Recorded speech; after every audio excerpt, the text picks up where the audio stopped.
Morning. My name's Jordan. I grew up in Muskegon, Michigan.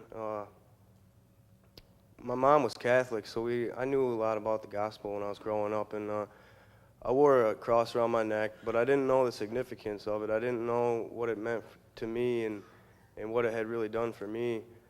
And I didn't really know what it meant to be in or out of the will of God. And as I grew up, I got conformed to the ways of the world. I started out doing the local drugs that were around and just to impress my friends.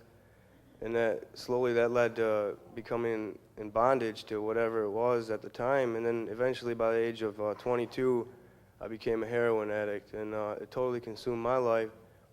And my father had the same addiction, and we were doing it together. And one night after a long night of partying and living in sin, I woke up at about 4 in the morning and went up to get a glass of water and seen my dad laying on the ground. And I went and checked on him, and he wasn't breathing.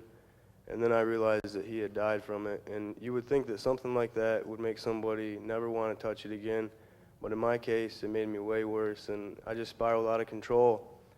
And I wound up in jail, and I had been to jail throughout my life. You know, my life was peppered with, in and out of jail. And this time when I was in there, it's like God spoke to me and said, how much more do you have to go through until you realize that nothing good can come of this? And while I was in there, I heard about Teen Challenge. Another brother had actually got to leave the jail and go to Teen Challenge. And when I had heard that, it planted a seed in my head. And when I talked to my mom, I asked her if she could check on it for me, and she did. And when I got to Teen Challenge, it was like I just laid all my burdens down, and I got humbled, and it was just the best decision I could ever do.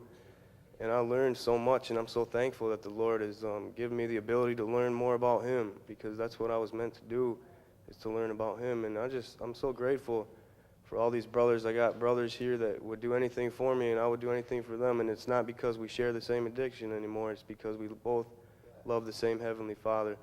And I just thank you for hearing my testimony.